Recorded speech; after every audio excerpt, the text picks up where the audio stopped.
आषाढी एकादशी निमित्त पंढरपुराला पायी जाण्याची शेकडो वर्षाची परंपरा आहे. मात्र नागपूरसह विदर्भातून उत्साही सायकलपटूंनी चक्क सायकलने पंढरपूर वारी सुरू केली असून या वारीचं यंदाचं 4थं वर्ष आहे. नियोजित वेळापत्रकानुसार रविवारी सकाळी सायकलवर पंढरपूरच्या दिशेनं ती रवाना झाली. विशेष म्हणजे नागपूरचे खासदार आणि केंद्रीय मंत्री नितीन गडकरी यांनी हिरवी झेंडी दाखवून उपस्थित सर्वांचा उत्साह वाढवला. नागपुरातील टायगर ग्रुप ऑफ ॲडव्हेंचर आणि क्रीडा भारती यांच्या पुढाकारानं नागपूर ते पंढरपूर सायकल वारीचं आयोजन करण्यात आलं.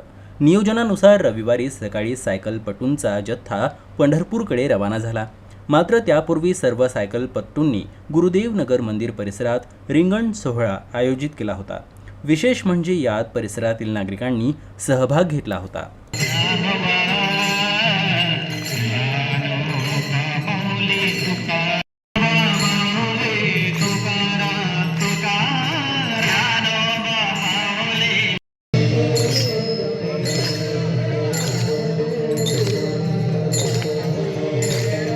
VCR. तर या आयोजनासाठी सायकल प्रेमींमध्ये मोठा उत्साह पाहायला मिळाला. अनेक जण सायकल वारकऱ्यांचा उत्साह वाढवण्यासाठी उपस्थित होते. विशेष म्हणजे या वारकऱ्यांमध्ये महिलांचाही सहभाग आहे. या पथकात 13 वर्ष वयोगटापासून 85 वर्षाच्या आजोबांचा सहभाग आहे. सर्वांचा उत्साह शिगेला पोहोचला होता. बहुत अच्छा है, इससे और लोग एनकरेज होंगे. अगले साल मुझे लगता है 200-300 लोग भी चले जाएंगे, क्योंकि इससे सारे साइकिलिंग कम्युनिटी दूसरे लोग भी एनकरेज होंगे ये सब करने के लिए. और it's a great experience in itself. ऐसे वारी में जाना और सायकल चलाते हुए जाना एक अलग एक्सपिरियन्स आहे. नागपूर पंढरपूर वारी आपण दरवेळेला आम्ही आषाढी एकादशीला जात होतो, पण यावेळेला आम्ही तिथे पंढरपूरला जे रिंगण होतं तिथे पूर्ण महाराष्ट्रातनं जवळपास 85 क्लब तिथे जुळणार आहे आणि त्या रिंगणाचा आम्ही हिस्सा यावेळेला होण्याकरता आम्ही नागपूरवरून तिथे पंढरपूरला आम्ही जात आहे. माझं पहिलं वर्ष आहे आणि मला खूप छान वाटतं आणि मला खरंच असं वाटतं की खूप चांगला काहीतरी अनुभव येणार आहे आणि लाईफमध्ये थ्रिल करायसाठी काहीतरी आम्हाला एक हे मिळालेलं आहे. थँक्यू. माझं वय आता 85 आहे. 85 रनिंग आणि 13 ऑगस्टला 85 कंप्लीट होईल. मला हेच म्हणायचं आहे बाकीच्यांना की माझ्यापेक्षा जे लहान आहे की त्यांनी फक्त आपला विल पॉवर सांभाळायचा. कारण बस क्रियाशक्ती तुमची सांभाळा, तुम्ही कुठेही आणि कुठेही जाऊ शकता, काहीही करू शकता. तर केंद्रीय मंत्री नितीन गडकरी यांनी हिरवी झेंडी दाखवून सर्वांचा उत्साह वाढवला.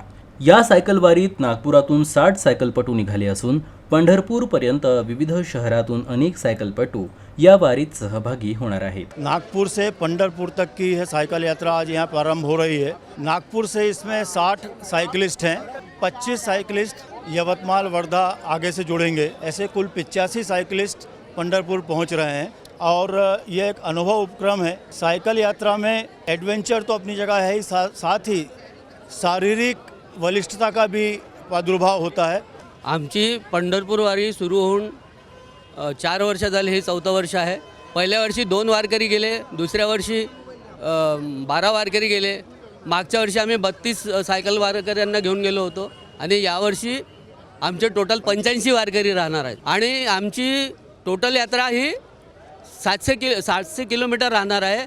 आमचा पहिला पाळावा यवतमाळ, दुसरा पाळावा आहे आमचा उमरखेड, तिसरा नांदेड, चौथा लातूर, 5वा सोलापूर आणि 6व्या दिवशी 20 तारखेला आम्ही तिथे पंढरपूरला पोहोचणार आहोत. या वारीच्या माध्यमातून सायकलपटूंनी पर्यावरण रक्षणासह आरोग्य संवर्धनाचाही संदेश दिला. या आगळ्या वेगळ्या सायकल वारीचं शहरात कौतुक होत आहे. कॅमेरामॅन दिनेश सातपुतेसह राहुल जोशी, UCN न्यूज, नागपूर.